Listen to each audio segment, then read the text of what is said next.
안녕하세요. 삶의 지혜와 깊은 울림을 전하는 시간입니다.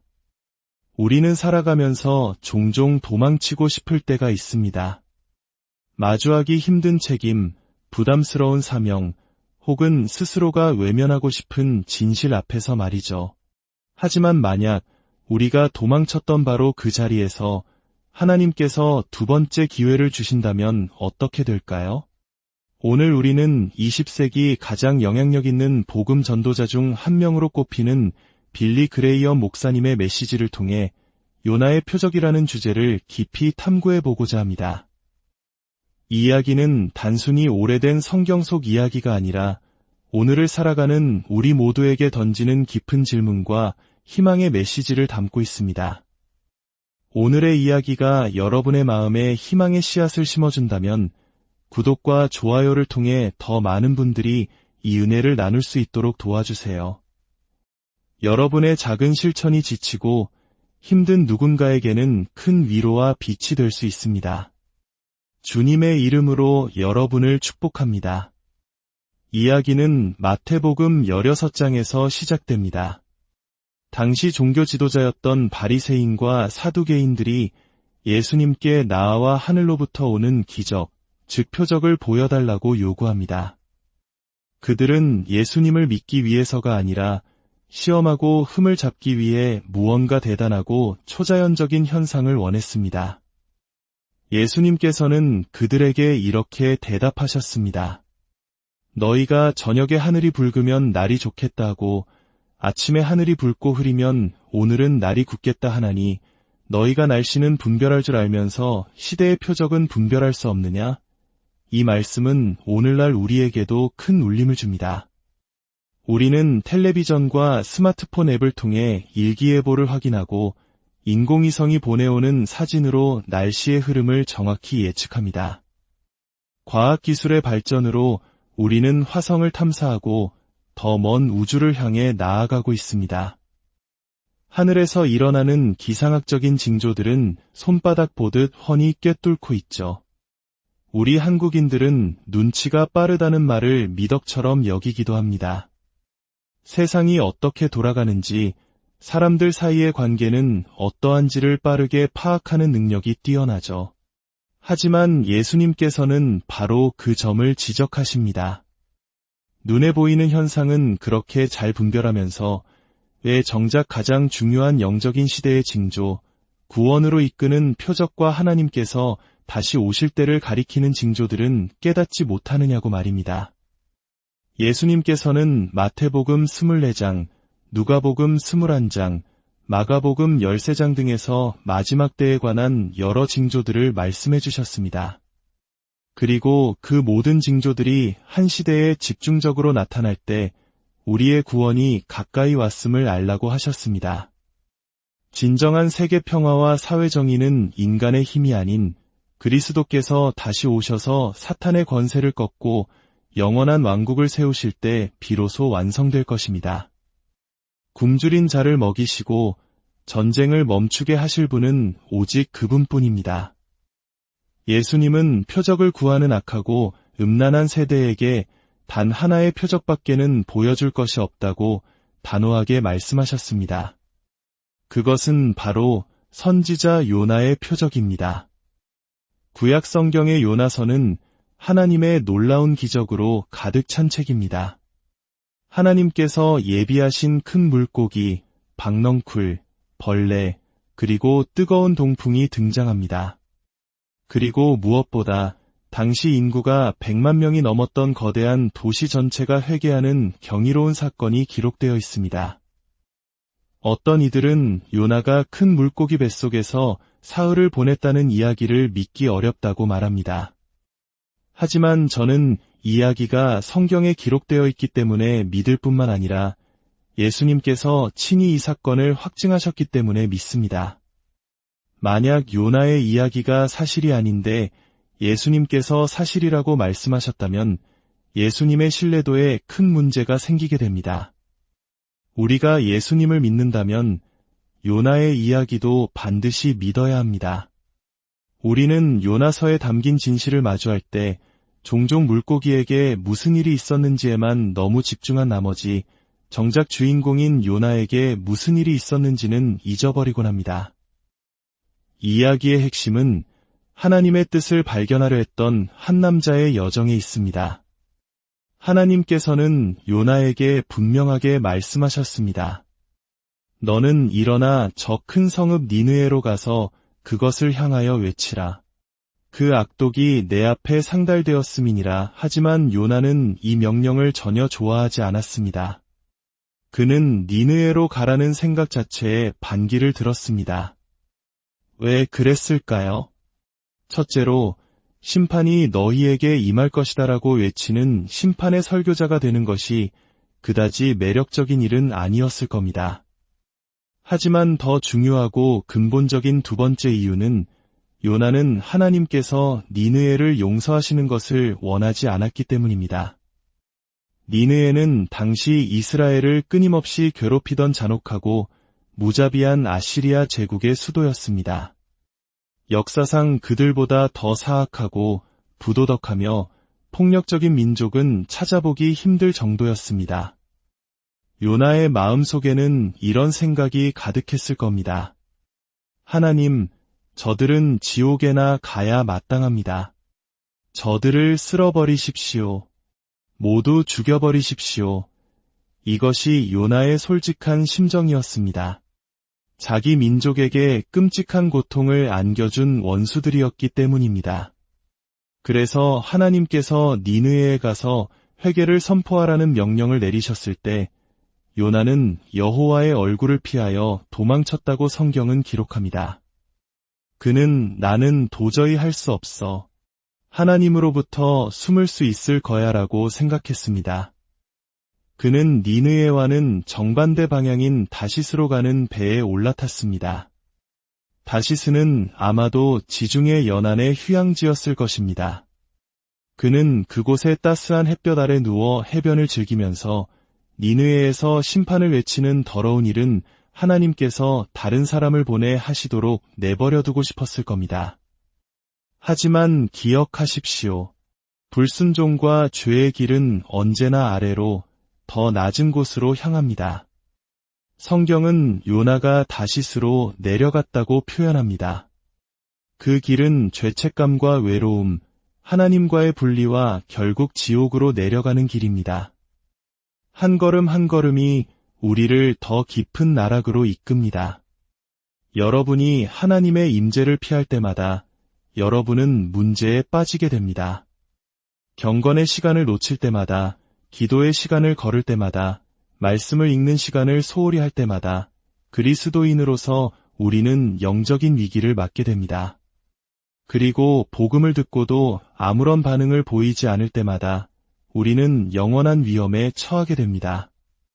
우리 몸 안에는 영혼이 살고 있고 그 영혼은 천국 혹은 지옥에서 영원히 살게 될 것이기 때문입니다.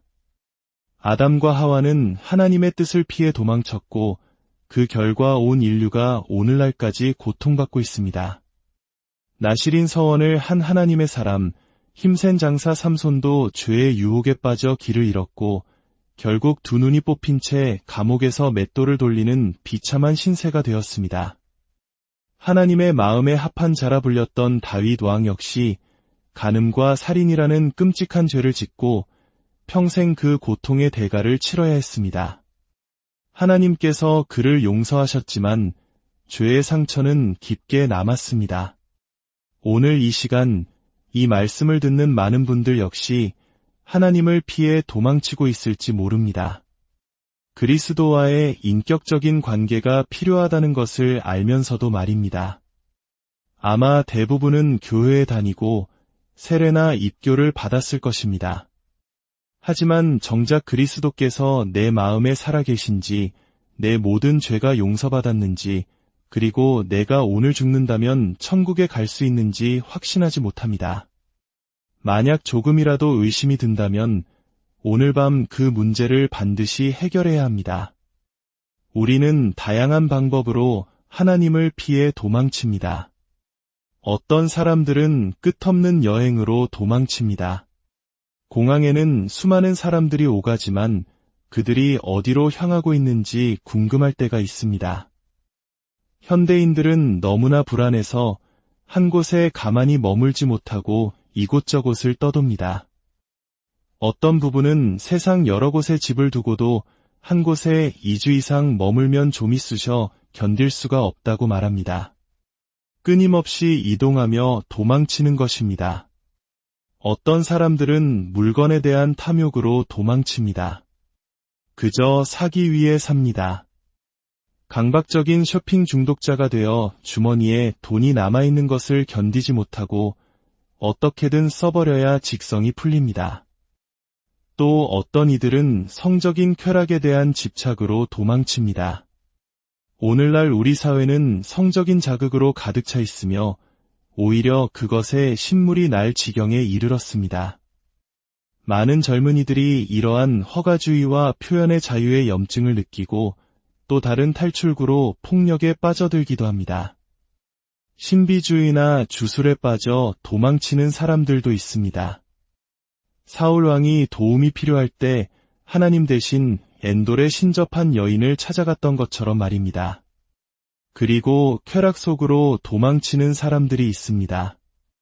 성경은 쾌락을 좋아하는 자는 살았으나 죽었느니라고 말합니다.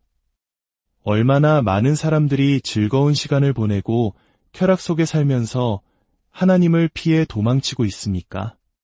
정작 자신이 하나님에 대해 영적으로 죽어있다는 사실조차 깨닫지 못한 채 말입니다. 성경은 묻습니다. 우리가 이같이 큰 구원을 등한히 여기면 어찌 그 보응을 피하리요? 이 위대한 구원이란 무엇입니까? 바로 예수 그리스도께서 십자가에 오르셔서 우리의 죄를 위해 죽으시고 피를 흘리신 사건입니다. 하나님이 죄를 알지도 못하신 이를 우리를 대신하여 죄로 삼으신 것은 우리로 하여금 그 안에서 하나님의 의가 되게 하려 하심이라. 우리는 모두 양 같아서 그릇 행하여 각기 제 길로 갔거늘 우리 모두는 죄인입니다. 아담과 하와가 에덴 동산에서 지은 죄, 그들의 아들인 가인과 아벨이 지은 죄, 그 죄의 질병이 유전되어 우리 모두의 마음속에 자리 잡고 있습니다. 우리는 모두 정죄 아래 있으며 죽음을 피할 수 없습니다. 인생에는 두 갈래 길이 있습니다. 예수님께서는 말씀하셨습니다. 좁은 문으로 들어가라. 멸망으로 인도하는 문은 크고 그 길이 넓어 그리로 들어가는 자가 많고 생명으로 인도하는 문은 좁고 길이 협착하여 찾는 자가 적음이라. 지옥으로 향하는 넓은 길은 사람들로 가득 차 있다고 하셨습니다.